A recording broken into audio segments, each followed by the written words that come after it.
our picture. Wasn't that nice? I do too. Great picture. We all had clavicles out. We starting off like this. I love that picture. The guy who's doing my book cover, a friend of mine, he taught me how to take out background and do all this fancy dancy stuff. So I was just so happy that I could get it done. Yeah, it looked like we were all together. Yes. And I said to myself, where did she get that picture from? I was all on y'all Facebook page, just searching and lurking. But I just want to thank y'all for coming out tonight. We're gonna give everybody a chance to get on and share. I finally got that Facebook Live, I think, going. I think it's on. Is it on? Lord Jesus, please tell me I did it right tonight. I've been having technical difficulties. Y'all know I don't know what I'm doing right.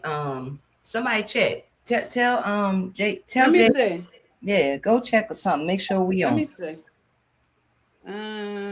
Let me see. Make sure we on, honey. Because if not, I keep saying, how's Sylvia going to see? I forgot my phone sitting right here. I could have just looked on my phone. So I'm just saying, why you picked the shorty big head picture of me though? I look like Shorty Big Head. Wait a minute, Kelly. I'm trying to see if we on. It say Kelly Franklin Neal is live now, but if it ain't, hold on. Because we going back out and coming back in. I'm tired of this messing up like this. Hey, who's on here? This YouTube. Let me check and see my YouTube. Well, how would I see it? Because I'm on Facebook. If you don't see it, it should come up, right? Mm-hmm. It should. Let me go out and go back in. Go out and go back in. Because all our friends on the Facebook, so. Mm-hmm.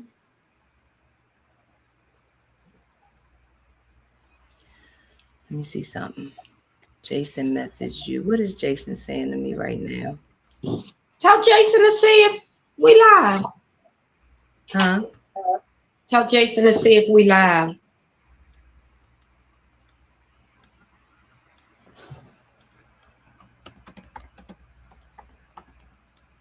Oh, somebody said I see it now. Yeah? Oh, wait, she's on YouTube. Oh. All right, y'all. I'm going to step over to turn on the ceiling fan because I'm having one. Okay.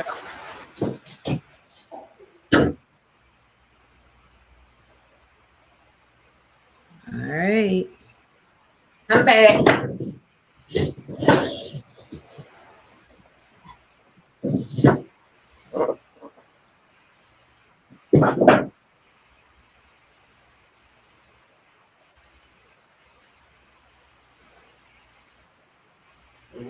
All right, so First. No, you don't see it? No.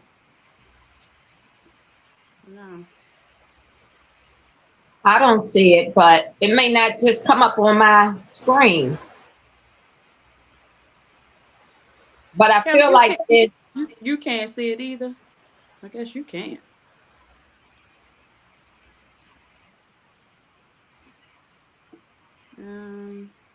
I definitely can't. Okay. Let me see if. I just feel like it would be on your page if I click. Excuse me, if I click I'm clicking your page. I'm clicking your page, Kelly, and I can't see it. It's not coming up.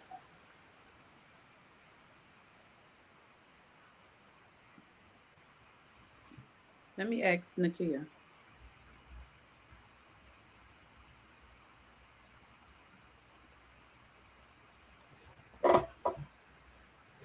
That's June said I am on YouTube. That's my Aunt June. Hey, Aunt June. Let's I do now, each other. now I did this test last night and everything, so I don't even understand why this keep doing this like this. It's really frustrating. Hey, Kena, I don't see you on Facebook Live, Kelly. We can, you know what? I don't even know. Okay, hi, Kana. We can't see that stuff on. It's checked. We It's not. all that. It's all that and all that.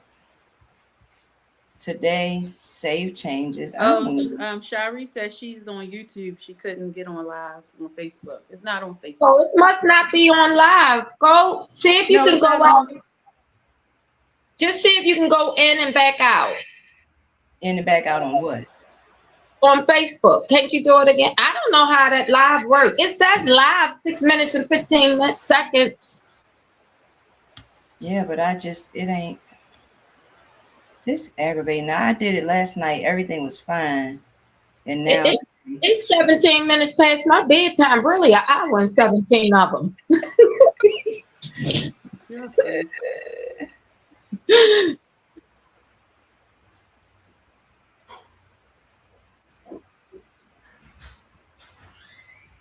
it is doing something crazy. All right, well, we just gonna have to be On YouTube.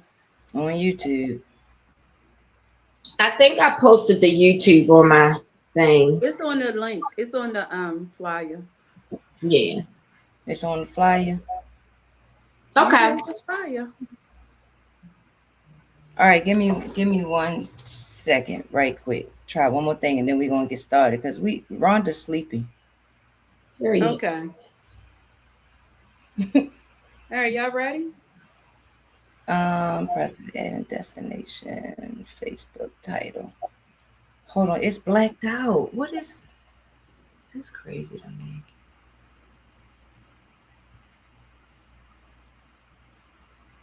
All right. Hi, ladies. Aunt June, Kena. Look at these people. I love it. Can I try one more thing, y'all? One more thing. Yes. It says you are live. Facebook. You. No, I don't want to do.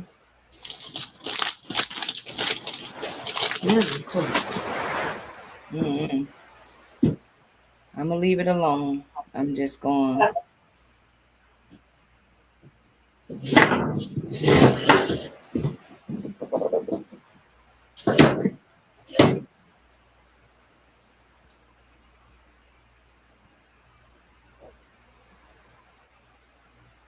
Well,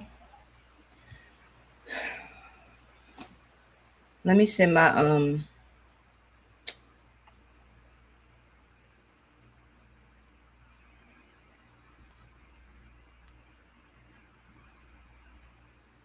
I like your glasses, Kelly. Thank you. Something positive, right? This is all positive. Thank you. I want to thank you for inviting us on here and giving us the opportunity to share a part of us with people, that don't know the process of love and healing, grief. So I want to thank you because I never personally never talked about it. I know, and what's crazy is that this our first time. It's been 12 years that our parents been deceased, and this our first time talking about it To each other. To each other about it. Right. Other than being there for one another. And and checking in. But yeah, this is our first time. I don't know, Rhonda, did we talk about it? Maybe sometimes. Not really. We might just briefly, nothing like we did last week. Yeah. When I came upstairs last week when we did our little pre-talk, Richard was like, wow. Because we were on that for a long time. And I was like, listen, that was 12 years of talking. Yeah. All right, so let's go. I just sent a message for everybody to just come on over to the YouTube if they can. So we gotta hurry up because Rhonda will be sleeping in a minute. But No, y'all, no, Sylvia, you right. Because this is something. What we talking about tonight. People deal with grief and stuff like this, all the time, and everybody doesn't always come out of it right, if that makes sense. You know what I'm saying? Right. And so people struggle with that, and so I'm just grateful and thankful that we are able to come on here and be able to talk and share. Tonight's conversation is going to be a little bit different, right? We often talk about marriage and stuff like that, but every marriage is actually built on the people we were before we even ever said I do, right? And so for me, those roots go all the way back to Baltimore, where we from, y'all. Baltimore before motherhood, before loss, before transitioning, moving out of town, before our adulthood really set in. So I am truly excited that y'all said yes to coming on and sharing these special conversations as childhood friends, reflecting on our journey from early years to adulthood and how these shared experiences, losses, and faith have shaped who we are today. But before we delve into that, can we start with some fun throwback stuff? Like I wanna I wanna ask a couple questions. Let me get my questions. Let me ask a couple of questions for the fun part. I'm gonna say this first. Don't start no mess. So let's say, I want to know from y'all, in y'all opinion, whose mom was the nicest out of our moms? Would you say? Sylvia. I mean, what would you say, Callie? I would say your mom was the more fun, the funnest. Correct. Okay. Your mom was real fun and down to earth and time, right? Rhonda, your mom was down to earth too. My mom was like, who are their people? Where are they from? That's not the proper grammar. I'm going in this club before you go in to see who's in here. Yes.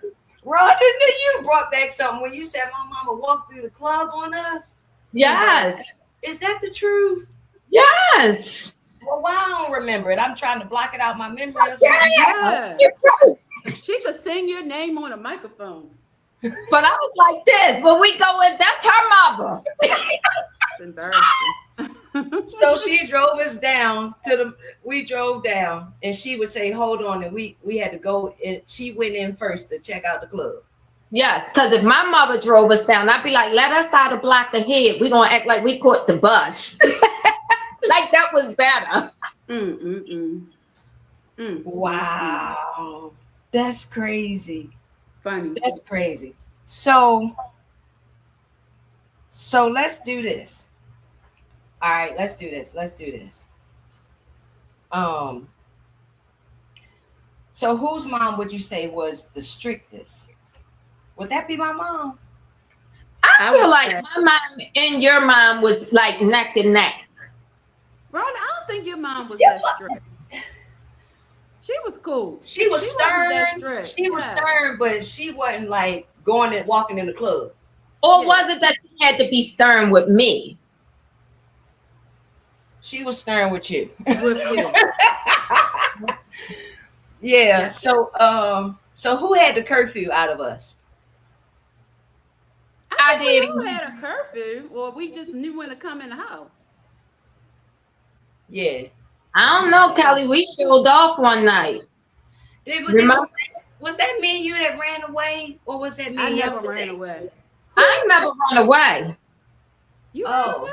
Yeah, I ran away. I got caught in the bus down somewhere. I think it might have been me and yesterday, maybe. And we call ourselves running away. I never ran away. Where was I in high school at that time? Yeah, I ran away in high school. And then I got hungry, so I came back. Oh. And my mother was like, "Oh, so you ran away?" And came back. Yeah. So let me ask you this: so who had the first boyfriend out of us? Real boyfriend or for fake? Right. What's for fake? Middle school? Because y'all know who my real first boyfriend was. Oh, and at Mervo? No. No. Like, you know who my real, I mean, I had a few boyfriends. So Sylvia Mm-hmm. had the first boyfriend. Sylvia had the first boyfriend? Yeah, me and you probably thought we was going with people, but we really wasn't. Listen to me, screaming. When we told Sylvia the other day We that disappeared. Okay. we told Sylvia the other day about the dark skin complex, and she was like, I didn't know. She didn't know that we grew up I had no idea. with people like you were the fairer skin, the lighter skin of us, and me and Rhonda was the ducklings. We all You look the know, same complexion now. we had to work hard. You know? So you probably was the first one with the boyfriend. And my thing was, listen, I was like, listen, I can't beat them. Ain't no need of me even liking somebody because the funny looking that I was like, I'm just gonna be their best friends and stuff. And so that's how me and Richard You had got all the close. homeboys. You had all the And homeboys. me and our team, it was just like Yes. I ain't even about to try to find like y'all. Cause I already know this about to be a cracking session the whole way through. So that was something. Screamy, talk about that because you mentioned that the other day when you went to private school, right? Tell us about what that you went to. So I went to private school. I went to St. Mary's from the kindergarten on up to 5th grade, and I just wanted to get to public school really, really bad. And at that time at Catholic school, it was white people or very, very like mixed people, so I'm asking my mom because my brother and sister went to public school their whole lives, and she just figured, hey, I'm the baby, or you're the baby. I can afford to send you to Catholic school. But I'm in a school where the nuns are white, and it was just two dark skinned girls, and it was me and it was a girl named Marsha Ricky. And we were the darkest girls in the school. So I'm just thinking, if I go to public school with people who look like me, and like, with my people, it'll be better. No, I got to public school. It was just as bad. Chickapin was bad for me. Chickapin was bad for me. What you mean, like what you saying out your own people? With my own people, like you tried to fit in. I didn't fit in there. I didn't fit in Catholic school. I ain't fit in with the middle school people. I ain't fit in at Chickapin. It was hard. It was hard adapting. Because I go from there to here where I got more dark skinned girls, but I still was not, I still got there and still got you not light skinned. Or you understand what I'm saying? Your hair not straight. I had very good clothes from like Heck Company and things like that, but I didn't have the name brand, the end clothes. You know what I mean? The Jordans, the Sergio Chessinis or whatever. I ain't have none of that. So tell Sylvia what you said. Don't say the name who said it, but tell her what the boys said about when they wanted to talk I to don't like that story. Some of her friends, and tell her what they said, because Sylvia didn't know. It wasn't Sylvia was there when it was said. We were all walking to school, and the girl said, oh, such and such have friends such and such have friends who want to meet some of my friends, because y'all was going with such and such and such and such. I ain't saying names. I wasn't. Right. So, but then she said, but they only want to see or meet the light-skinned girls. Mm-hmm.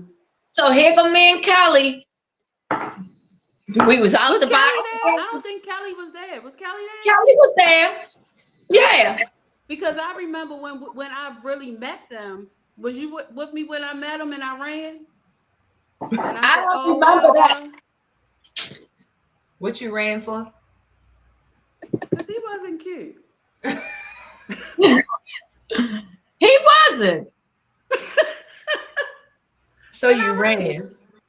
I did. Oh, okay. Y'all went together for a while after that. I probably was scared.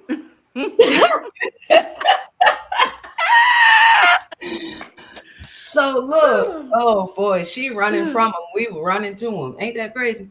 So Yeah. That was something. Yeah. It was so something. let me say And this. and him of all people had the nerve to say you don't want no dark skinned person. He was blacker than the street itself. He was. So let me ask you this. So Screamy was pointing out. Oh, I keep saying Screamy. So we had nicknames. Well, they did, right? So that's why I keep saying Screamy. Yes, you didn't have Rhonda. I did. My brother had. I had my Troy called me Kook, but y'all didn't call me Kook or whatever. But anyway, that's why I keep saying Screamy. I'm trying to say Rhonda. Let me give you your government name. So anyway, she named Sylvia some that about the name brand stuff. You had all the name brand stuff. The Jordache. You remember that? Jordache, and was we wearing chic or cheek? How you say it? Gloria Vanderbilt, all that stuff. You had it. You was on it. And we Dotted Nikes. listen. Don't start me with the dotted night story. I had one pair of Jordache, and the other pair of Jordache I had stole from my sister. So I would get her clothes and put them in my book bag and get to school and then go and change in school and then come out because my sister was cool and could dress and whatever. I just had the one pair, but I couldn't fit none of y'all stuff because I was always tall. You was just taller. The tallest thing ever. But come on, talk about what that was like for you, Sylvia. You had y'all was shopping every week. Y'all was living the life. Come on, tell us about that life. That was my father. My father was living a life. So, on Fridays we went shopping. And I was the first girl. So I guess that's why I was spoiled by my dad. But, I used to go and get any and everything I wanted. Name earrings, all kinds of stuff. And it was good. But what I wanted to say to y'all, everything that's good on the outside don't mean it's good on the inside. So with being spoiled and having everything and like the updated house, I think we probably had a microwave real early on, like crazy stuff. But, I think that being raised and given everything and, your parents just living that life, fast life, because my parents.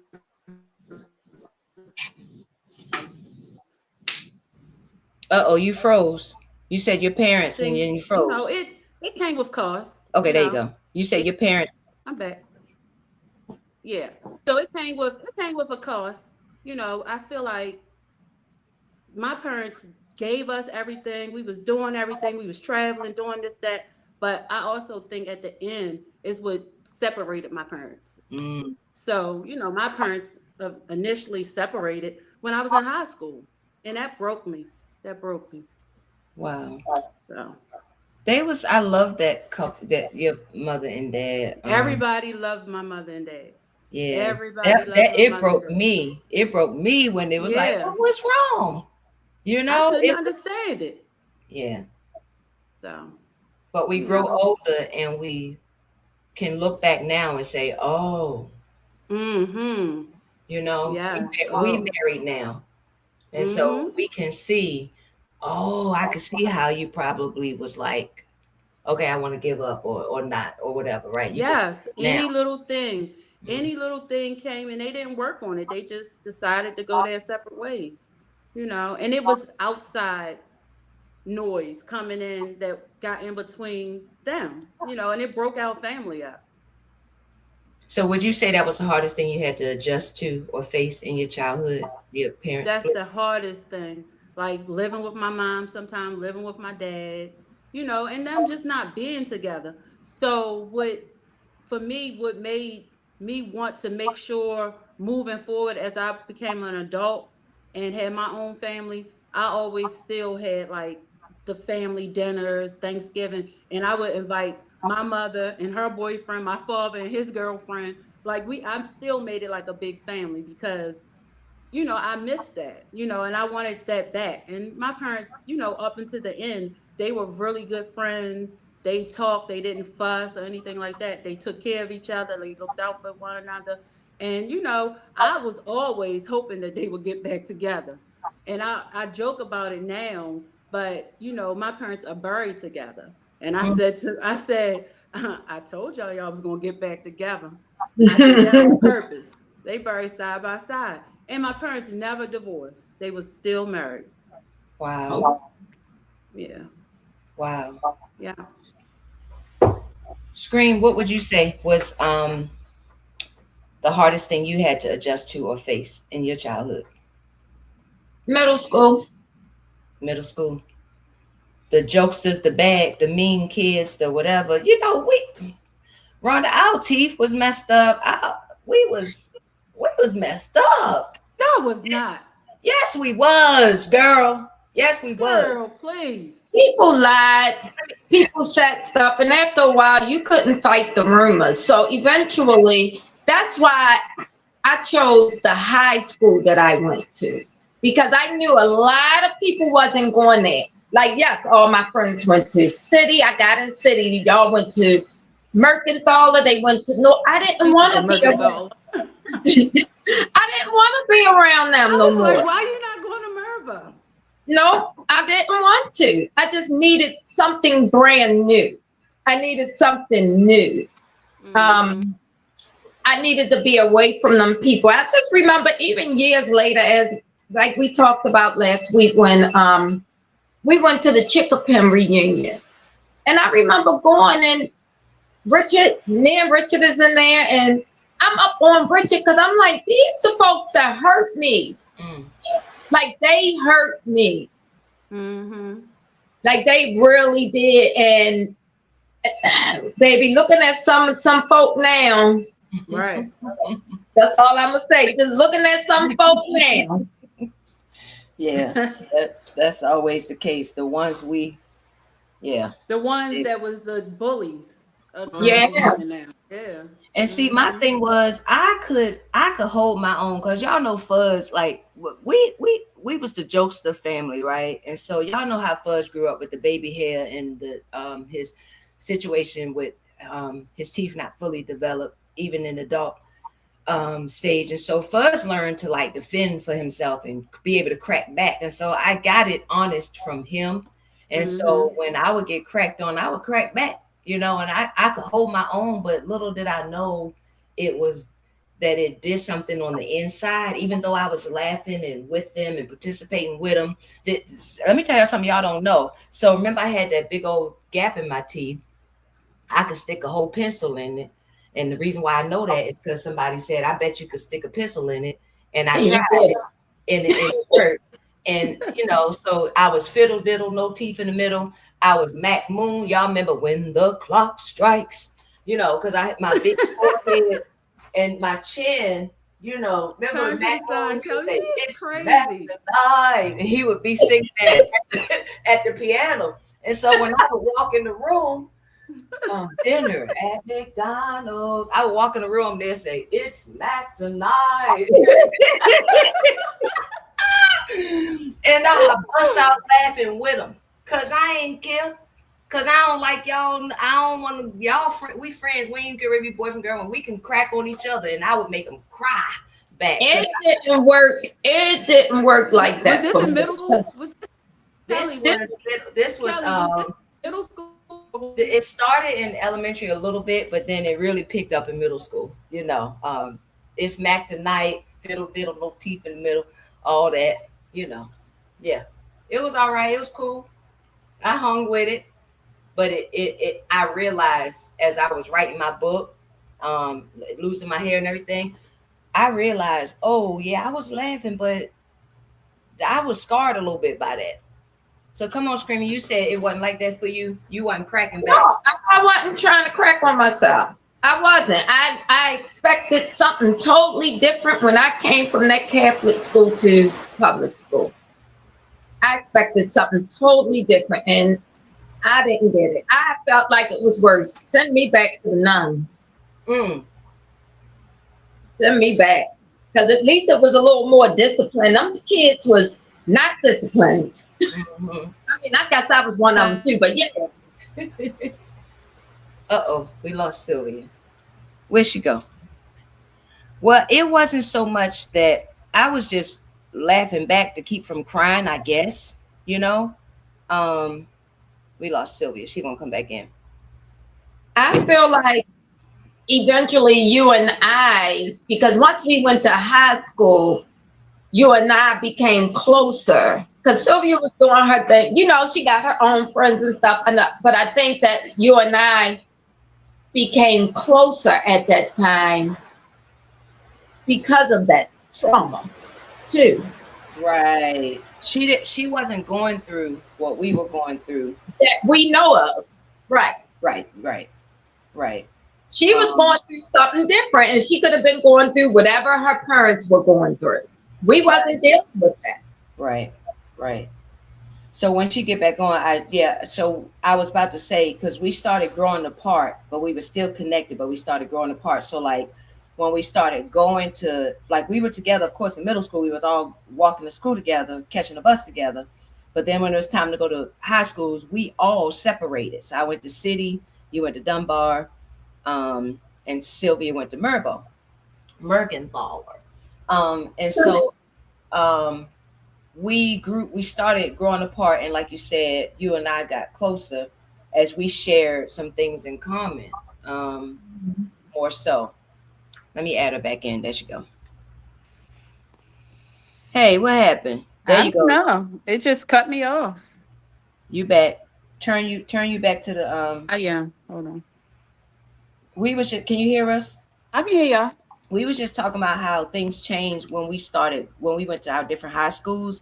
We kind of grew apart a little bit. Me and Rhonda got closer, and we kind of grew apart as we went to our separate high schools, right? And so I wanted to talk about that because our new friend groups kind of helped shape us too. But I will say this, even though we started growing apart, like, we knew and would sometimes go places with you and your friend Sylvia, remember Tasha and Donnell and Cherise, and even you, Rhonda, Keena, and your girls, like we still kind of intertwined and stayed connected, even though we had kind of separated, whatever. So I appreciate that. At that point, I was like really tomboy. Like, I was playing basketball, y'all was getting a little prissy, and so it started being me and yesterday more. Which, yeah, I keep saying yesterday. Yesterday is my twin friend, yesterday and today. Yesterday and today. Yes. And so me and yesterday started getting closer because me and yesterday had more in common. You know, I didn't have the Louis Vuittons. I wasn't getting into the purses and the bags. Still not to this day, right? Right. And so we kind of grew apart, but we still were there for each other. And that's what I appreciate about the sisterhood. So Screamy, you saying you went there to like kind of start over, get away. Yes. Sylvia, how did your, like, let's talk about our new friend groups and how it shaped us, because you were still on Sheffield at that time, right, I Tam? was on Sheffield until 12th grade.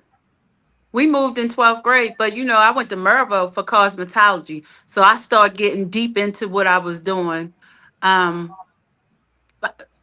New boyfriend, so I just started going. I was working, doing hair. I had the boyfriend who was always over the house. And then, I think we just started, separating because you was playing your sports. Rhonda was down Dunbar. So we never really got to see each other. And then by 12th grade, I left like 11th grade, like that summer. And then 12th grade, I was gone. And once I moved, I tried to come back around often, but I didn't come as often. Um, but yeah, I started, doing hair. And then that's how my life involved. Like me Right, doing hair. And right after high school, I had my son. right. I graduated in 92 of 92. And I had Derek in 93. Right. And so, yeah, I was a full-time working mother. What about you, Scream? You got your Oh, new I wasn't a friends. full-time working mother at that time. I was I left. Well, of course, I went to Dunbar, so I had a new friend group. But my friends knew y'all, you know. And I think from my prior years in schooling, it's very hard for me to make friends. I don't trust a lot of new people. I'm very hard on making new friends, even to this day. But if I call you a friend, I'm definitely a friend to the end if I care about you, regardless how long we may have talked to each other, how long it's been. Some friends I want to talk to all the time. I might can't get them kingdom, but you know, but I just feel like when I got to Dunbar, it was just like, whoa. Like it was just a breath of fresh air for me. It was just different for me. I can reinvent who I want to be. Like I didn't. Maybe a couple people may have went to Dunbar from middle school, but they weren't those mean folks. Okay. So most of them, a lot of them went to Northern. Yeah, I don't know. Mean, they went to Northern, you know. But I would say that so many times. But I just feel like once I got to high school, like life changed, things changed for me. Yeah. You know, did I miss? Like, man, Kelly was still close. We did not see you as much, Sylvia. Again, you had a boyfriend most of high school, I feel like. But y'all, how long y'all on together? Since 9th grade. Yeah, high school. Yeah. But he went to jail. Oh, okay. I didn't know that. But yeah, but most of high school you had a boyfriend, so we didn't see each other like that. But I do remember when you first had the baby and you came over. I was still on Lockwood. And you came over with the baby, and I think me and Kelly was just amazed because one of our friends had a baby, you know, or whatever, and we hadn't seen you because it was right. We haven't seen you, so we was happy about that. But, regardless of what, like our lives may have took different turns, but they still intertwined some kind. Yeah. We always found our way back. Right. Yeah.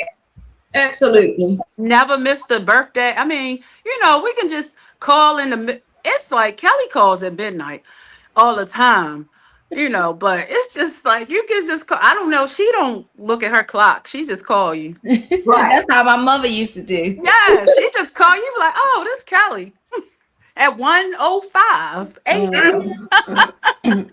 And guess what? I'm an answer. Right. I know that's right. And Rhonda, you know, we just come and go, and we share our stories. I think I know everything that you go through. You know what I go through, and it just be because we the hairdressers or I'll we just see each other like you know. Rhonda just be like, because I'm coming over to see. Like I haven't been over, and you know she just stop in, and you know I love you. I do. Oh. Love you too. We love you too, Kelly. we do. So look, let's get to this, right? Because let me say this. 2 people losing their mom around the same age can be a coincidence. But we each were going into our Rhonda, you had just turned 39. I had just turned 40 from just and my mom passed 12 days later after being 39. Sylvia, you just turned 40, and then Miss Sylvia passed. That is an anomaly. That just doesn't happen like that. How do 3 childhood friends lose their moms all at around the same age? So let's go ahead on and segue into that. We're not going to get into it was emotional for me the other night when we were talking, but So not to really get into how they passed and stuff like that. I really want to talk more of how we're coping and how we've made the adjustments and how we're living forward now, right? And Right. so the fact that we lost our moms, our brothers, And then our dads. and our fathers, right? So, Screamy, you go first because mommy went first. Yeah, I think, yeah, your mom went And first. tell us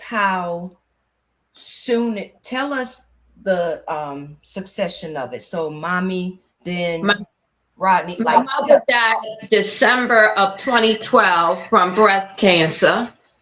My brother died 8 months later, in August of 2013, and my father died January of 2019. So that's my whole bloodline. Mm-hmm. When I say, like, at least y'all have a brother or a sister or somebody, and when I say my bloodline, I'm saying who I was raised in my house with. Right. Our bloodline is gone. Mm. So what I feel like, okay, so we just went to New Orleans and Richard called his mother. And he called his mother and I said, I wish I had somebody to call. And he said, well, you do, you have Chantal. I said, no, I want to call my mother. I want my mother to know I'm good. You know, I'm sorry, y'all. That hurts me. I still deal with the pain every day. You know, every day some days you can cope, some days you can't. right. You know, some days you miss some more, some days you laugh about stuff they did. You know,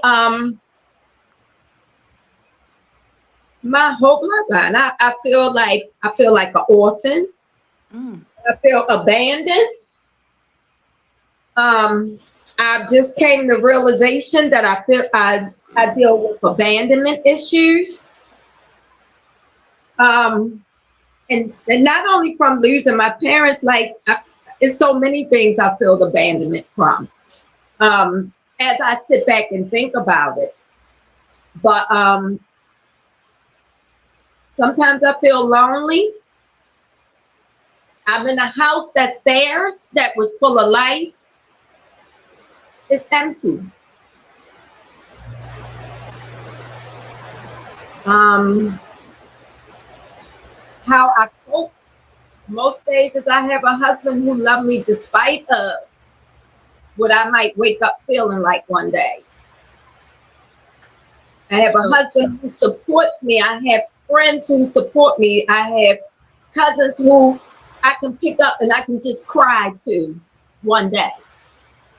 So you went through the depression, Rhonda? I absolutely did. I went through depression. I went through trying to numb the pain. I went through popping pills, trying to numb the pain. I went through an addiction, a pill addiction, trying to numb the pain. Trying to numb the pain. Yeah. It's deep. Did you, Tang, I'm coming to you in a minute. I'm Okay, fine. Did y'all talk about death? Me and my mom. Your mommy, like, did y'all even have like those conversations? Like you knew it was coming, right? Yes, we talked about it. Me and my mom talked about it. She set me up. She told me everything, that she wanted, things like that. Me and my mom talked about it. Rodney, my brother. No, I don't even understand to this day what happened with him. He went to work, came home, took a shower, picked up his son from driving school. They was in a restaurant, and that was it. My father, he had dementia. Men is a little different. They don't really want to talk about it. But he knew my plans for him. he knew the things that I said, Daddy, this is what's going to happen when this happens. The only thing I will say is he set up his will and his what is that, power of attorney, all of that stuff for me, because I was just like, I just need you to do this for me. But my mom, yes, she was in detail about the things that she wanted and what she expected of me. I do remember one time crying. I would, in the mornings when it shut out, my daughter would get ready for school. I would get in the shower before I take her to school, and I would be crying, but I wouldn't be crying loud. I just let the tears run. And Chantel came in the bathroom and was like, "My mom told me to tell you stop crying in that shower because she set you up. She said you were supposed to be prepared. You were supposed to. She set you up for this. I ain't cried in that shower since." Rhonda, you went down. I don't know what happened. You Can you sound hear me? okay. You haven't cried in the shower since. That's what you said. Yes. Uh-huh. Because Wow. nobody knew I was crying in that shower. Wow. Every day I would cry in that shower. And she just was like, Mama said that she set you up. You need to stop crying in that shower every day. Okay. Mm, your child. Yeah. Woo. Mm, We're gonna come back. Sylvia, hmm tell us how it went for you, who passed away first, and um how far apart it was. Okay, so my mother passed away April 20th, 2014. It was Easter. Mm. My brother Keith passed away 4 years later, January 2018. And then my dad. My dad passed away February 16th, 2019, on my brother's birthday. Mm. And then Caven, my other brother, passed away. When did he pass? He passed away in September 2023. So all of them passed away in my 40s. Mm. Yeah, from the beginning to the end. Caven passed away right before I turned 50, the year before I turned 50.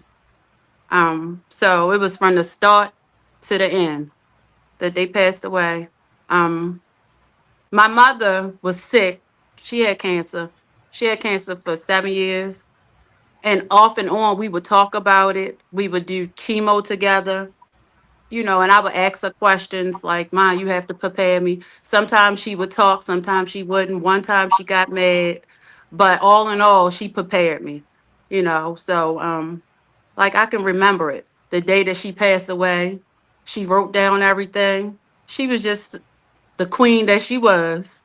She wrote down everything, and I did everything exactly how she wanted it. Um, with my mother preparing me, it didn't prepare me for the rest. It didn't soften it, you know.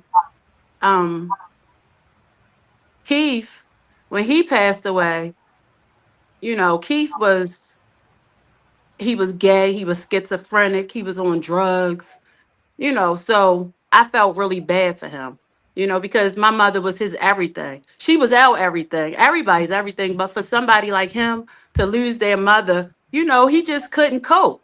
And he passed away tragically in a house fire, Mm. and it was just bad. Um, my dad, when he passed away, and we was just always together. I took him to his appointments. He called me the boss. I took him, I planned everything for him. Gave out schedules to everybody. We gonna do this, we gonna do that. And my father always told the doctor, tell her, like I was his secretary, like I was his ears. So when my dad was sick, that was a totally different effect on me. I felt every pain, every needle, every poke, every pain he experienced. So dealing with my dad after he passed away, I was exhausted physically and mentally. But and I forgot about a lot of things that was going on in my life. I was Mm, transitioning from my salon business. It was right before COVID. You know what I mean? And one thing I said is when COVID came, I said, well, I don't know how we would have did this with my dad being sick if it was COVID. I was, thankful that my dad passed away before COVID, because if I had to go through COVID and try to bury him and not see him, I wouldn't have been able to handle that. So I was thankful, and thought about, like, oh my goodness, COVID is now, and he just passed away right before COVID. And then with Caven, that just came as a surprise. I wasn't expecting that at all. I was not expecting that. Um, I wanted to be so strong, but I was so hurt. But I had to be strong for his daughters. He has two daughters. I had to be strong for them. So I mean, grief is heavy. yeah, yeah. Grief is heavy. But So did mommy have y'all talked about, she told you she was ready to go. she did. She wrote it down. She wrote it down. My dad said that he wanted to go home. My dad gave me the okay. My dad told me, I put my head down next to my father, and because I couldn't hear him. My father told me, he did my chin like this. He said, baby, hold your head up and don't you ever hold your head down. You have done everything that you're supposed to do as the daughter. Mm. When my father told me that, I knew it was time for him to come home. And I looked at my brother, I looked at Brandy, I said, we taking him home. So I mean, both my parents let me know it was time. And that's hard to carry. And I had to do what they wanted to do. And yeah, I'd rather them make the decision than me. Right. Right. Well, for me, um, but y'all know my mom had a stroke, and so we did her 50th, her and my dad 50th wedding anniversary. My group flew up and all that, and we sang for him and everything. And later that year, she had the stroke. So we were able to live with her for like 2 years.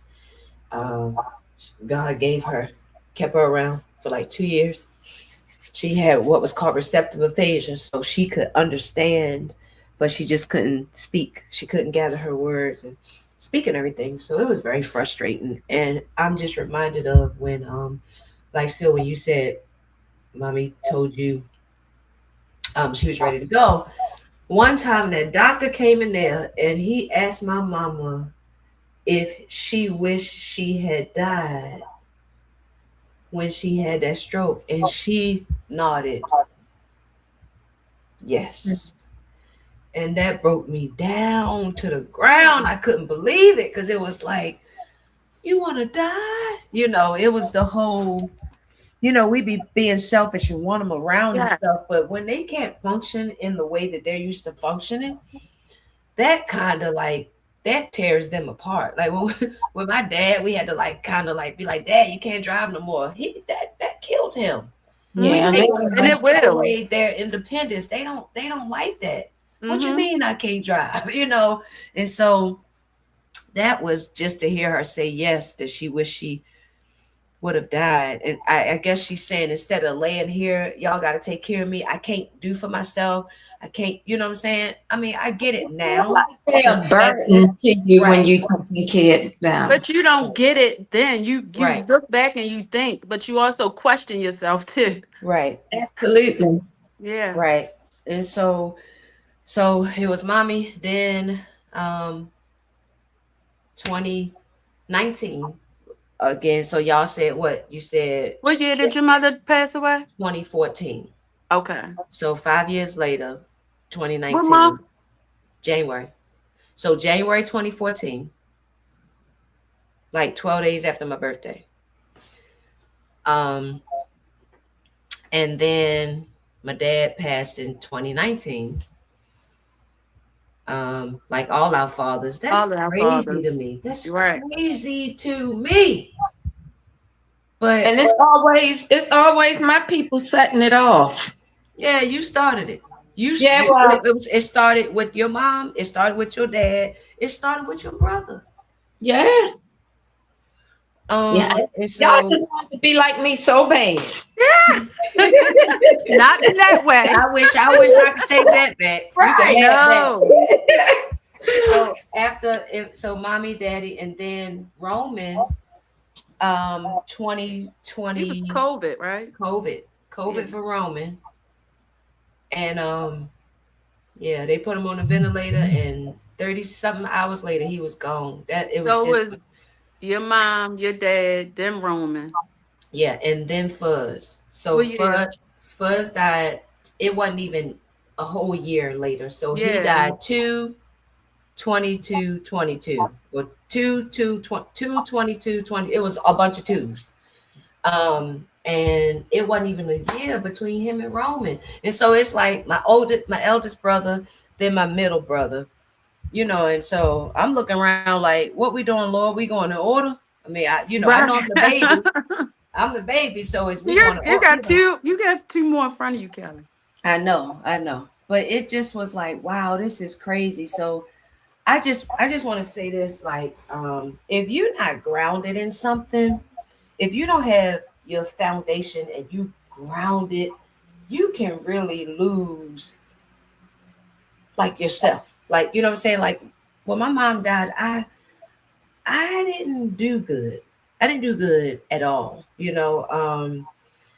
And so it was really hard to go to church. It was hard to walk in my faith. It was just, I was so angry, and I was just so like, I had many moments of depression. I didn't do, I didn't take anything or drink anything or anything like that. I would just be so down a Mm-hmm. lot, gloomy. Um, it was really hard, and I stopped praying. Um, Mm.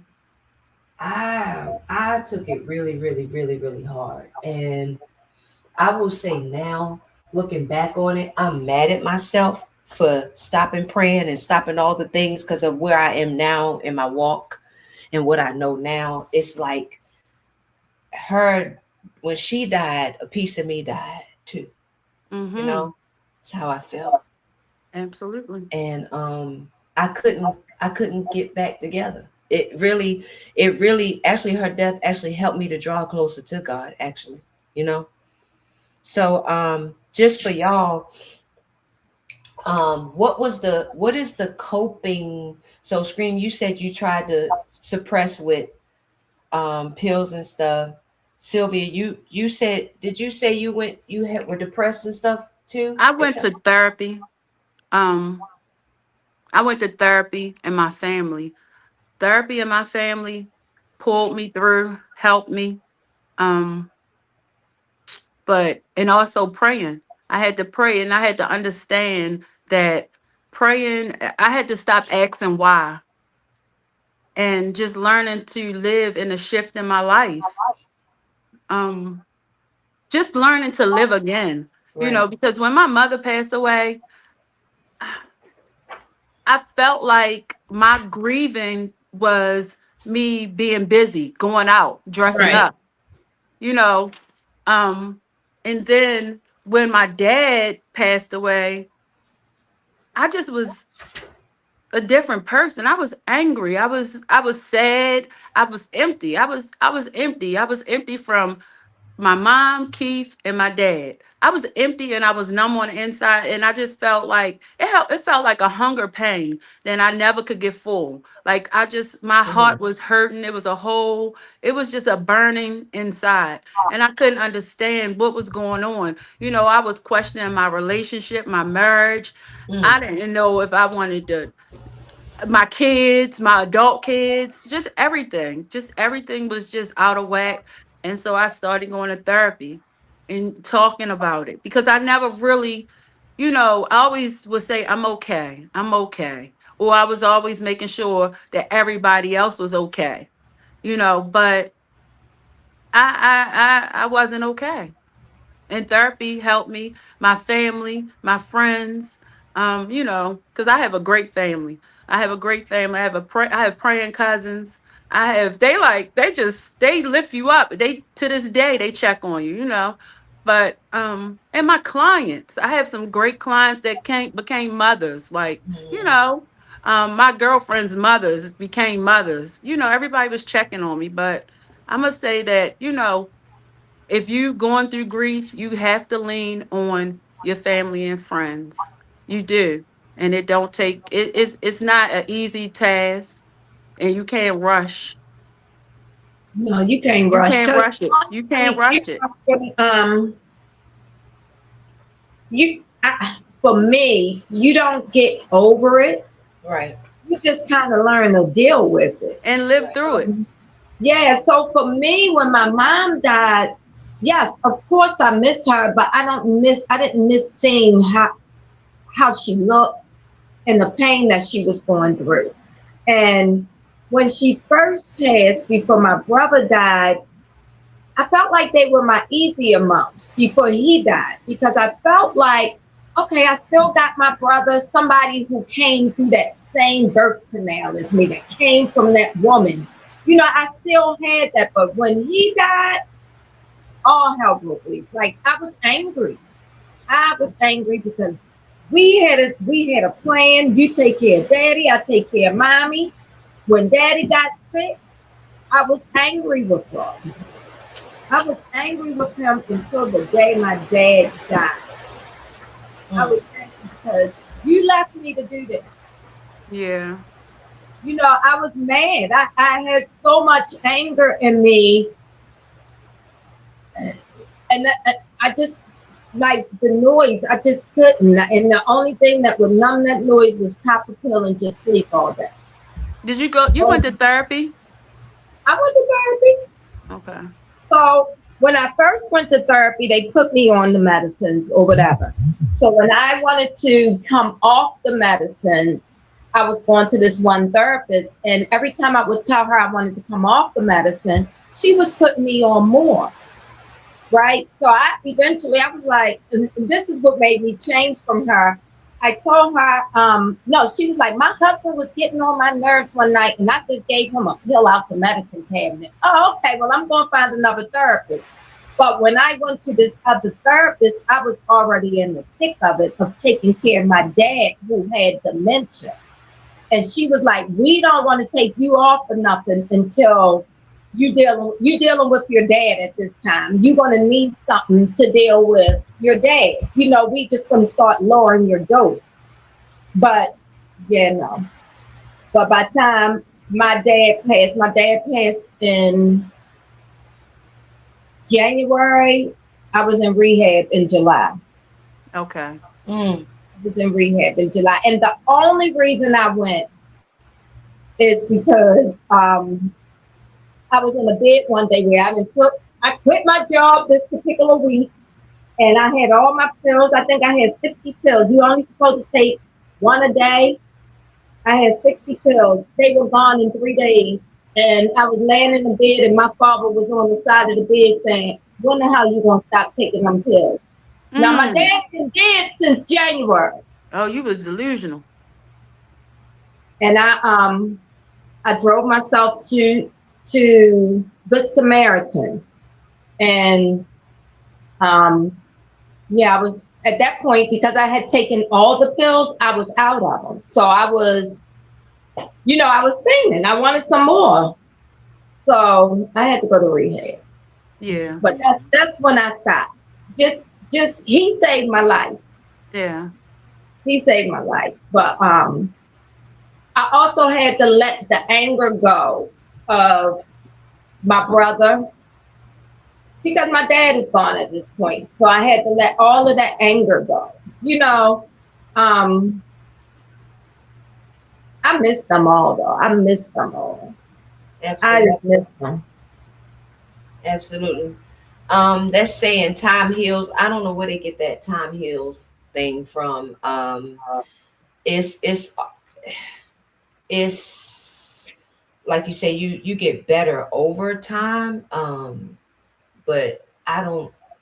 We'll forever miss them, I believe. Yeah. You know, Time don't heal. It just teaches you how to deal with Deal it. with. right, It don't right, heal. absolutely. Be riding down the street, you just bust out in the thought Yeah. and be thinking and stuff like that. So, I on the guilt thing, like when I was asking what if depression therapy guilt, I felt guilty because I was down in Florida and I lived so far away, and everything was left on Stacy, my sister. For those of y'all who don't know, Stacy was doing a lot. My brothers getting in there when they could, and it was like I was flying home, but it still just wasn't enough. It wasn't Mm-hmm. enough. So I dealt with feeling guilty for living out of state. And that's the hardest thing. You get sick Yeah. parents. That's why people be moving closer or moving their parents in with them when they get Mm-hmm. older, because it's like you took care of me and now it's time for me to take care of you. And so that was a hard one for me, being so far away. Any other hards before we gonna wrap this up. It's past screaming bedtime. Any other hards or Um, anything y'all want to talk about before we come to our closing? No, it's nothing else I need to say. I mean, I hope this reached somebody. I really do. You're not alone. Yeah. I I appreciate y'all. Just to kind of piggyback on what we were saying earlier. We may have went our separate ways, but we all stayed connected some kind of way. mm-hmm. And this is crazy. This brought us to this point, but right, but this is not the end. We're gonna talk tomorrow. right, I'm right, sure next week. right. I'm just tripping that I just still can't believe 39, 39, 40. 30, I'm still on that happened to three childhood friends like that. I don't even know if it's the age that happened. It's the timing. Like It's back just to back to back. Okay, you'll go back to back to back. You'll go. That is what tripped me out. yeah, and what helps me too, like I just came from a funeral down in Florida. One of my youth that used to sing in my youth group, we used to go to church together and everything. She was Mm. 37 or 38 years old, left behind a 12-year-old daughter. Oh, you were saying that, yeah. And it's like that helps me to put stuff in perspective, and that helps me to know that we did at least have our moms for like 39, 40 years, right? The 12-year-old that loses her mom, that's gotta be Mm-hmm. tough. You Yeah. know, the 5-year-old, the 2-year-old. I mean, it it helped me with perspective, and Right. it helped me adjusting a little bit, and being more grateful and thankful for the years that we did have, because I doing hair, when my clients bring their moms in and they got walkers and they walking the walker in with the mom and they full of white hair and coming in, I was like, that's what I thought was gonna be, with me, you know, Hmm. and that's not the case. I And have so cousins that just lost their mom. I think my aunt was 96, and my cousin was like 70. Mm. I think he was turning 79, and I'm just like you had your mother for For 70 some 79 years. Right. years. I That's a had mine for blessing. 39. But then I go back to think about, like you just said, this baby just had hers for 12. Yeah. wow, that definitely helps me Yeah. keep it in perspective. So I just want to say that, so as y'all see, I lost my hair, right? So Let's talk about it. yeah, let's talk about it. this losing my mom was devastating for me. Like I said, I didn't handle it well. I was going through the motions in my faith and everything. I was angry with God, angry about the situation, angry with who I felt I had become, right? And looking back now, that loss has prepared me for one I didn't expect, right? Losing my hair as a female is devastating.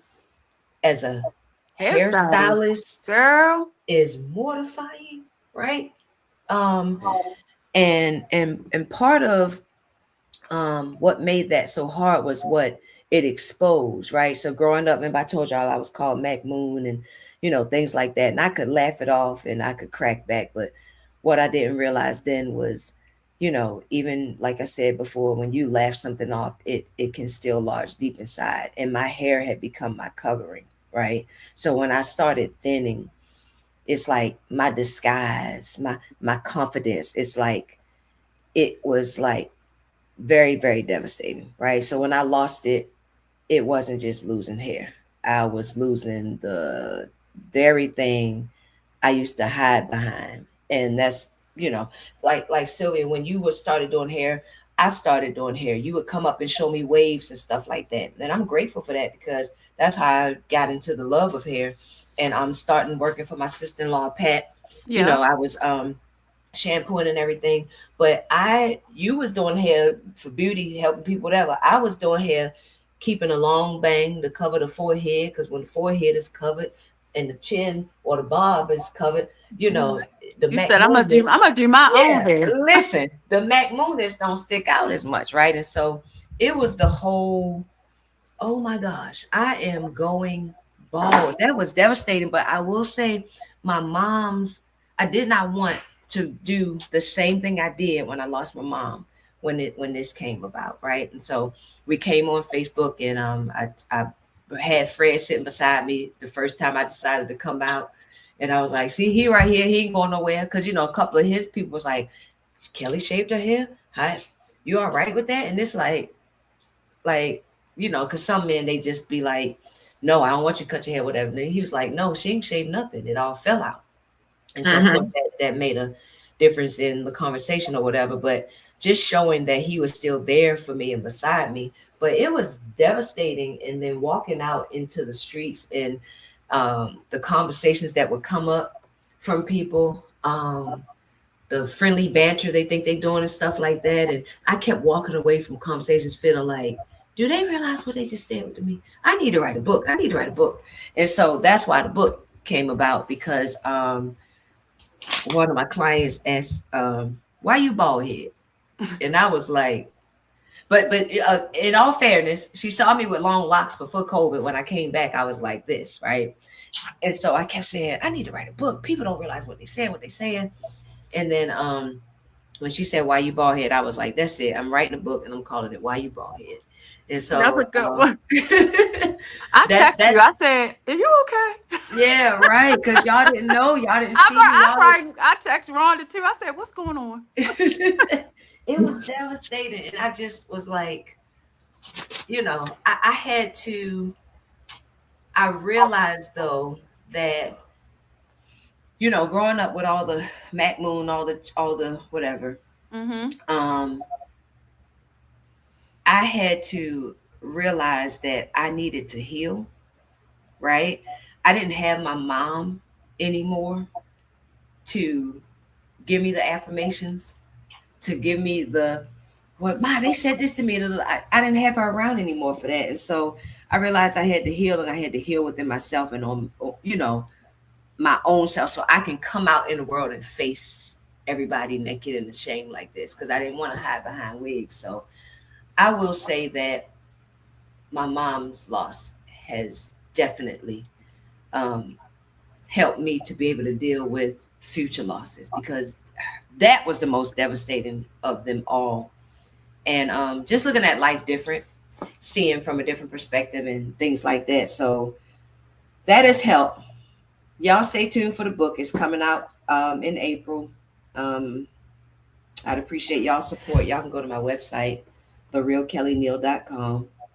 is coming out. It's not just about me telling a story about losing my hair. It's about being able to gracefully respond to people even when they don't say the right thing. So it's a teachable book that you can bring home to the marriages with your kids, with everything. It's not just about women losing hair. It's not just about losing hair. It's the questions people ask, the uninvited conversations people have, and just being able to um, not match energy, but actually setting the standard, rising above, and not giving people back what they deserve. So I'm excited about it. I'm thankful y'all came by, y'all stopped by tonight to talk to the viewers and share your story. How Is it many any? viewers we had? We had a lot. They all on Facebook, which ain't showing.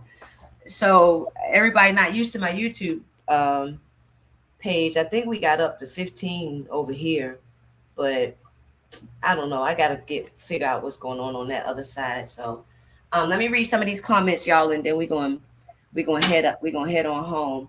But it might be some support over here for y'all. So we got oh, that's Aunt June. She said, I'm on YouTube. Keena said, I don't see it on Facebook Live. Kelly, hey, Keena. And Chrissy, remember Chrissy? I remember Chrissy. Y'all still see all these people. I miss these people. I need to get home more often. Which one? Rhonda, you're Chrissy. And Felton? Sylvia, you're Chrissy. Felton? Huh? Yeah. Oh, okay. Yeah. Keena said, hey, y'all. Aunt June said, hi, ladies. At ZCF579 said, hi, ladies. Hey, Sil. It's Jet. Oh, that's Jet. That's Lachelle. She went to city. Hey. Uh-huh. Yeah. And she said, I can so relate. So much can happen to us during our younger years, and the pain can resurface years later as we get older. I believe it resurfaces when we become more aware so we can process it. Yep. Trade Television said, Kelly crazy. I don't know what I said. Back to ZC. She said, thank you, ladies, for sharing your strength, wisdom, and testimony. This is helping those of us watching. This is so powerful. Stay encouraged, ladies. God is using you all to help us. Thank you. That was sweet. That was sweet. Yeah. Trey, I'm sorry. Can you repeat, how did your hair fall out? It was alopecia. So it was just coming out like in like locks. Like it was coming out locks at a time, Rhonda. I'm putting pictures in my book. I'm gonna just show you one right quick. But this is what I was dealing with. That's your head. That's my head, my locks. Just coming out. They was just coming out, and they was just coming out clean from my head. Clean. Devastating. So alopecia can happen to anybody, right? At any time. It can happen to 5-year-olds. So I'm so grateful. I wasn't, when the Mac Moon was real live and big. I'm so glad you had your hair for 40 some years. I'm so happy it happened when it did, when I could be at a point where I could get some true inner healing. You know what I'm saying? Right. At 5 years old, you don't know what that. No, I don't. Any more comments? Tracy Jefferson. Oh, that's one of my top supporters. She said, good evening, ladies. Cornell Williams. Hey, Corny. Hey, Bread Box. He got his hands, the praying hands in the heart. Trey Television got the praying hands. Wow, that's a good title, Kelly. Oh, why you bald head? Thank you, Trace. Sometimes people don't think things through before they speak. Absolutely. And yes, absolutely. And then Tracy says, thank you, ladies, for sharing your stories. But Kelly, the funny thing about that to me is you are a question person. Yeah. you know, when somebody said you got 100 questions to ask the person. But they don't be crazy. But they don't be crazy. They don't be crazy, but still, it's question after question. Like, I do ask a lot of questions. I'm very detailed and very specific, but these are the uninvited, intrusive questions. Like when people be dating for a while and they say, when you gonna get married or when you gonna have kids, and you know, you lost weight, you all of that. I'm talking about all of that. You know what I'm saying? So it's my question was why you bald head, but for the other person is you still doing, you know, you just people You just do be hair, you saying bald stuff. headed. Yeah, that part. Right. That I'm faced with the But very that's a thing. lot. That's a lot. They looking at you like, I don't know if I want to go to I want her. to She go to don't even her. have hair. She don't Right. even have She hair. don't have hair. In Orlando, I was known for growing hands. How does the growing hands lady lose her hair? Right. You know, I was one of the stylists known for growing hands. But I remember when it first started happening, I was calling you, right? And you just really like you would answer, but it would be very quick that you wanted to get off the phone because you knew my questions like, yo, what's going on? Yeah, she shut me down. Yeah, she wasn't trying to have those conversations I with didn't me. know. She said the book was coming, or we're gonna talk about it. One day online. One day you're gonna talk about it. And I said, but you okay though? And she said yes. I said, okay. And that was it. Well, Yeah. I was in my beginning stage. I didn't know what was going on before we even moved to North Carolina. I was flying up here to go to, y'all heard of Duke, you know, the Duke doctors in North Carolina and the neurologists and stuff. I didn't know what was going on and I couldn't make sense of it. I didn't understand. I didn't have answers for people. So I was very short because I didn't have answers. I didn't even know, you know. Did you lose your eyebrows too? Every hair, wherever hair grows, It's gone. it went. Gone, kaput, nada, zilch. But the funny in me is that even though I understand this is how you lost it, if you would have cut it off, I would not have been surprised. That would not have shocked me about you. If I would have cut it off? And like if you just would have been like, I'm gonna just shave my head one day, that would not have shocked me about you.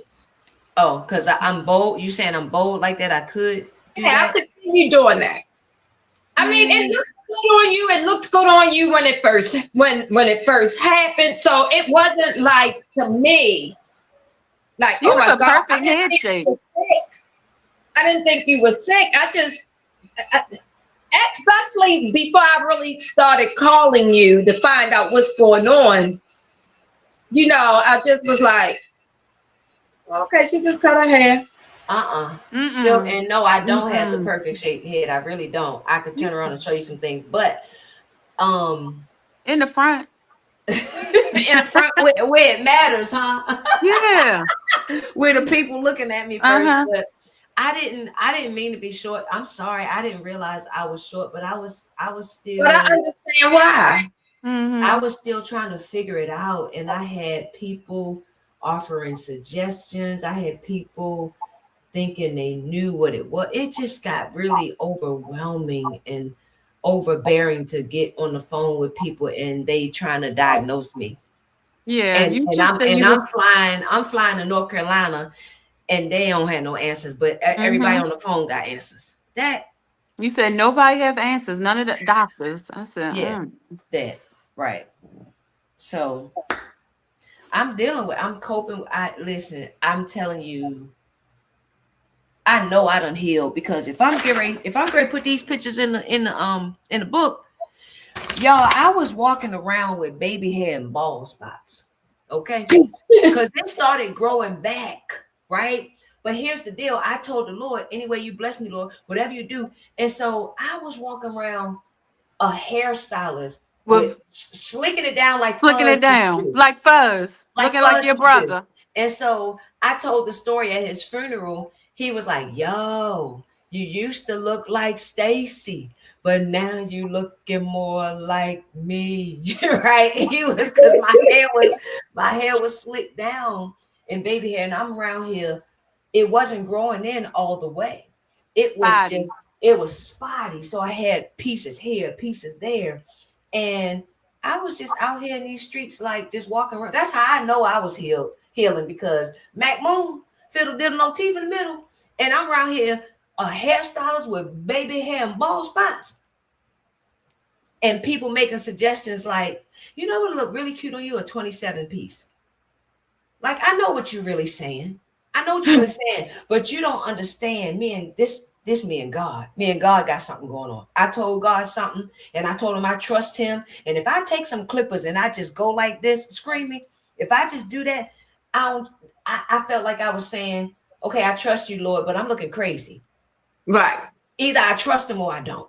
Right. Right. And that's the part. You either you trust God or you don't. Either I Yeah. trust him or I don't. You have And to trust the process. y'all have to go into the book and see how I got back bald again. I ain't telling it all, but my whole thing was I walked around for 8 months, a hairstylist, and you know, Tang, we hairstyle, our hair be done. You don't want to come nobody hair style. My hair sometimes is done. Well, most times it's done. Most times. But when we going out into the store, we Yes. normally represent well, Mhm. right? If Mhm. it's our hair day at the shop, you might come and you might see it all over our head because we get ready to shampoo it. But I'm a hairstylist out here in these streets with baby hair and bald spot. So the stares went from, oh, she bald head to now, well, what is that? What is that? Right? What is that? What is that she got going Now on? she knows she wrong. Right. And I know they was talking and I know they was whispering, but that's how I know I was healing, because I didn't care. Because I knew what me and God, I knew what me and God talked about. I knew what me and God talked about. And I said, I trust you, and I trusted him, and I let it do whatever it did. And honey, it was crazy. And I only told one person. I said, I really want to cut my hair, but I told God I trust him. And then y'all got to get the book for the rest. I ain't saying nothing else. Don't ask me nothing. Okay. But we got to close out. It's been ladies, my girls. Tonight has been special. 12 years that our parents been deceased. And with all the losses that we've had, and we hadn't really spoken about it until right now, tonight, and preparing for this. And so I'm just so grateful for this time, y'all. Grateful that y'all were able to share and be vulnerable. I learned so much through my mom's passing, like I said before, and just having to navigate life without her guidance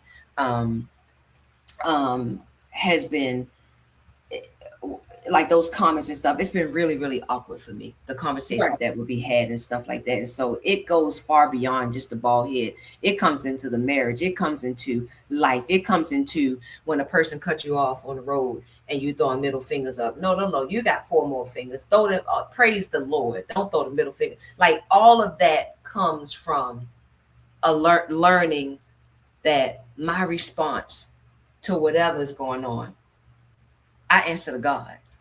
I answer to God first, right? So holding my composure, it was not enough. And so that's when I realized I want to hold my composure, but why am I holding my composure? Right? Because I belong to somebody. I represent somebody, right? Higher than anybody who ever think whatever would look better for me than what, just because you wouldn't do it don't mean, that nobody else can. So I realized I had to heal, and I'm just so grateful that God has graced me with that, and just reassuring me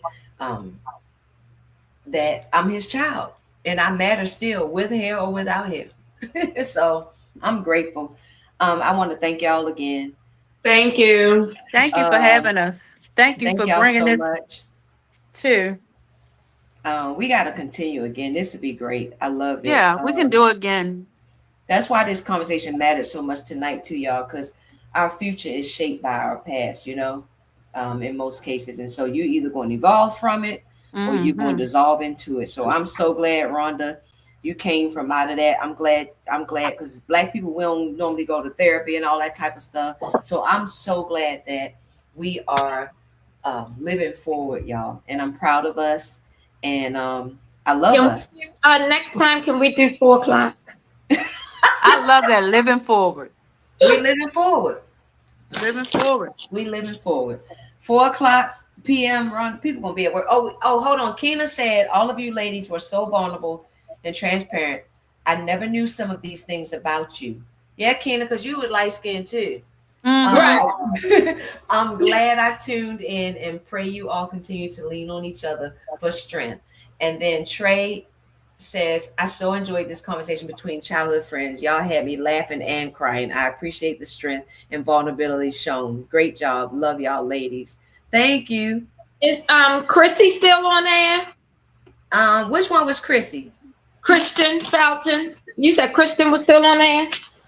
I don't see her on there. I just said that I remember her. My daughter wasn't on there. What's her name? ZC5? No, Aaron wasn't on there. I don't see Aaron. Aaron in trouble. She wasn't watching mommy tonight. Right. Corny on here though. Hey Corny. Hey Corny. Trey A is Pee Wee. Hey Pee Wee. Oh, Pee Wee on there. Trey A is Pee Wee. It is. Trey A is Pee Wee. Aunt June said, "Great job, ladies." Hi, Aunt June. I miss you. I don't know if you remember me from a long time ago. She did. We talked today. Oh. So before we go, remember Kelly, I said I wanted to read this that I saw somebody posted on Facebook. So I'm gonna read it, but then I'm gonna say what I said. It says losing both a mother and a father means losing the foundation of your world. Nothing ever feels quite as whole again. The silence they leave behind is as deep as the love they gave. I just thought, before we got on, I just was going through Facebook and I saw that. And I just was like, oh, that's kind of deep, right? The silence they leave behind is as deep as the love they gave. That's deep. Ooh. But listen, I was going to get on here and just say that like I was just saying that out my heart, right? Oh, my God. I was like, I don't want nobody to say, oh, that was on my page. Being honest. So you just being honest. You had an honest moment. Thank you. She had an honest moment. That's hard. But is it on anybody's page? Because if it ain't, I just made that up. You taking it? Yeah, I'm taking it. No, y'all. I just wanted to just come off on, on something. Well, that's deep, but just laugh about it. But yeah, I love y'all. I appreciate the conversations. I love you too. And I feel like I needed that because I had to start the crying because my parents would have been married 60 years. Well, are married 60 years. The 19th just passed, and I miss them. Yes, it was. Yeah. It was 60 years. Yeah. Wow. That's crazy. Corny say she remember everybody. To my Aunt June.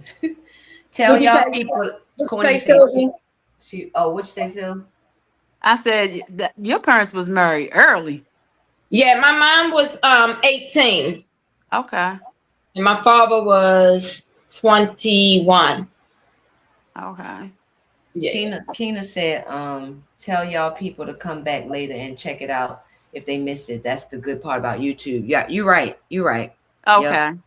Yep. So tell Aaron and everybody, it'll be on YouTube. We just have to tell people, we always have to greet and end interactions with one another and tell people that you love them because you just never know. Life is so precious and fragile.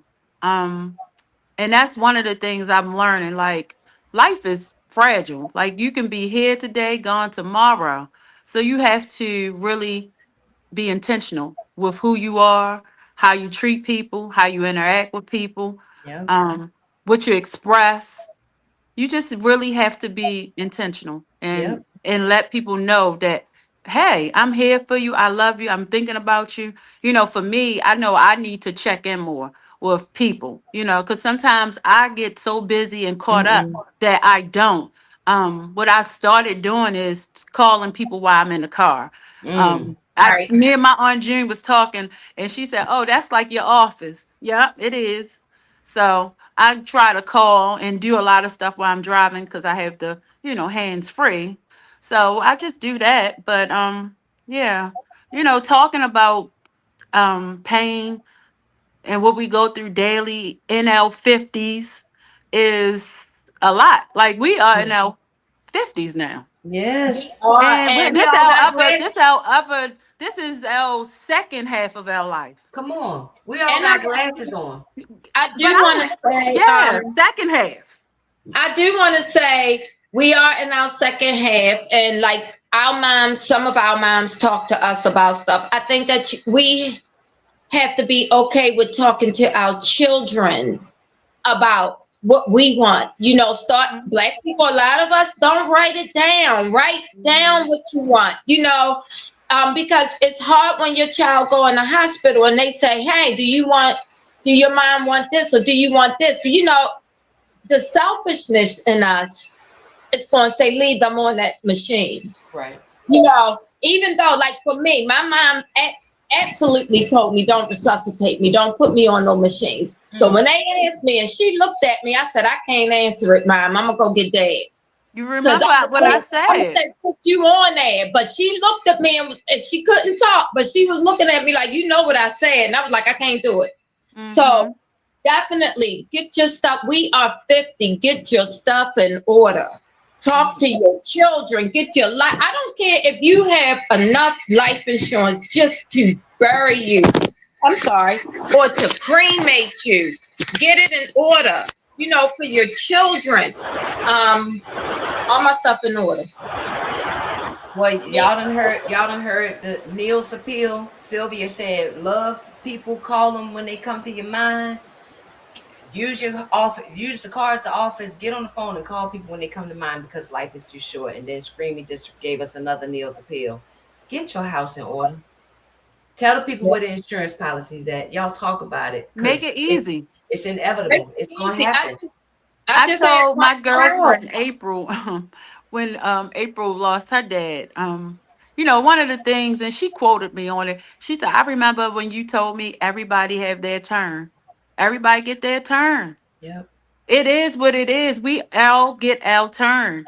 Yep. Good, bad, however you feel about it, that day comes and we have to be able to handle it. We have to be able to act fast. We have to be able to think through it. And we have to be able to, be at peace with it. So, I mean, that's just one thing that we don't have a choice in. Right. Yeah. Right. Yeah. I just say, get your stuff. And that's all I say. Get your stuff. I just don't want to leave my daughter. Those are hard decisions and hard things to deal with on top of dealing with your person's death. And then you have to do all of this. And I have one child. So I want my stuff. All my stuff is, like I said, everything written down. Right. Yeah. I have 3 and they probably will argue about it. So I have no idea who would take the lead in that situation. But I have a husband, so who knows? No, listen, and I had to make him go get his written down too. Because I'm telling you, the men don't like to talk about it. It's serious. Well, good. At least we all got married. We all married. Ain't that nice? That's nice. We turned out all right. We turned out all right. We somebody wife. Y'all got kids. I wanted kids, but we ain't have them, so I begged my husband for a dog. But we all turned out right. So we living forward, y'all. We living forward. We can come back on and talk about them. Yeah. Thanks. Not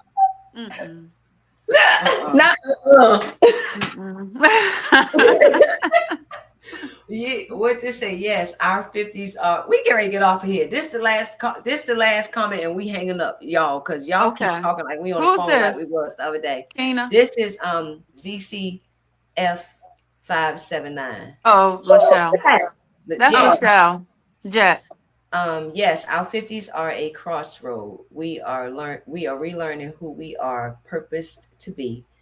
Also, while discovering what no longer serves our highest good as we continue life's journey. Come on, preach the lesson. Yes. I love it. Y'all, we got to let these people go. I love y'all. Love you too. Let's talk again soon. It was good chatting. Rhonda, I know it's past your bedtime. So it was worth it. It was worth it. All right, love y'all. Say bye. I gotta play my outro, and then we gonna let's stay on and let's just do one more prayer before we go. Is that all right? That's fine. You want to do the outro? Okay. We're gonna do the outro.